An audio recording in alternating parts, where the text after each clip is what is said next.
Join us and prosper. Oppose us and suffer. That is both my motto when playing games and the motto of the Zhentarim, an organization that's both powerful and influential throughout the Forgotten Realms. There is a long and rich history behind the Zhentarim, previously known as the Black Network, that dates back over 200 years.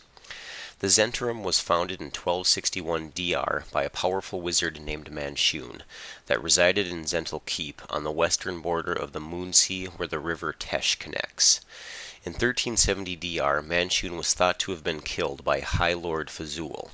However, he lived on through cloned bodies he had made of himself. It is now the 15th century, and under the current leadership of the Paraghost, what started as a group of thieves, spies, and assassins has come to be known as the best sellswords that money can buy. How long the Paraghost will remain in power is yet to be determined, as at least 3 simulacrums of Manshun still live and seek to regain power. The cost to hire Zhentarim troops can vary drastically, depending on the number needed, as well as the task at hand. The cheapest entry point is typically 20 gold per day, which includes 5 soldiers, one typically of slightly higher rank to supervise the newer recruits. Members of the Zhentarim view themselves as a family, and that's how it's pitched to new members. You watch out for us, and in return we'll watch out for you. There is, however, a slight catch.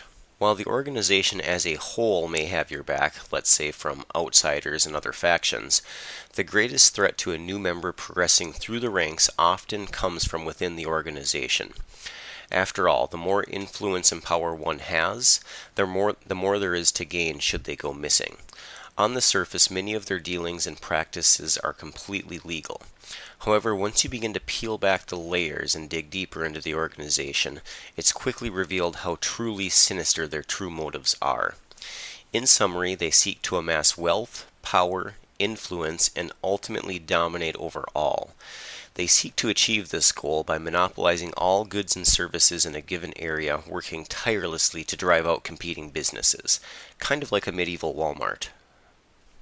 However, they tend to focus primarily on protection services such as escorting caravans, protecting nobles, guarding establishments, or patrolling towns. If their protection services aren't needed, then they will create the need in order to sell their service. They may ambush trade caravans, stir up dangerous monsters, lure powerful beasts to town, or even pay another group to cause a little mayhem. Wait a minute, maybe the Zhentarim are behind 2020. One way or another, if the Zhentarim are around, you will need their services. At the end of the day, the Zhentarim will use any means necessary to accomplish their goal. They aren't above sabotage, blackmail, arson, or even murder. To the Zhentarim, every problem has a solution, because everything and everyone has a price. If for some reason they can't pay that price, or rather are unwilling to, then the person they were negotiating with pays the price instead, usually with their life. Okay, so now that you know how the Zhentarim came to be, how they operate, and what they'll do to accomplish their goals, let's talk about using them in your campaign. Obviously, there are multiple ways to use the Zhentarim. The easiest choice is making them one of the antagonists of your world.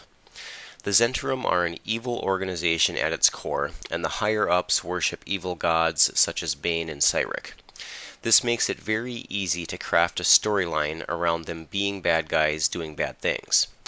If you're playing 5e and you've purchased any of the modules, you're also in luck. A lot of the material already has the Zhentarim written in for you. Even the starter set, which includes the Lost Mine of Phandelver, has a Zhentarim agent by the name of Halia Thornton in Phandalin with a quest for the PCs.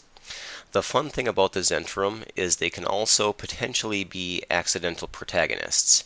Since they are all about power and influence, they tend to frown upon other groups or organizations that threaten their ambitions. This can cause an interesting dynamic as they may reach out to PCs or vice versa to help deal with an even worse threat.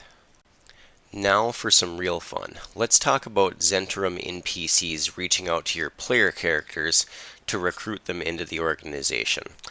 We're going to pick on Halia again from the Lost Mine of Phandelver for just a minute.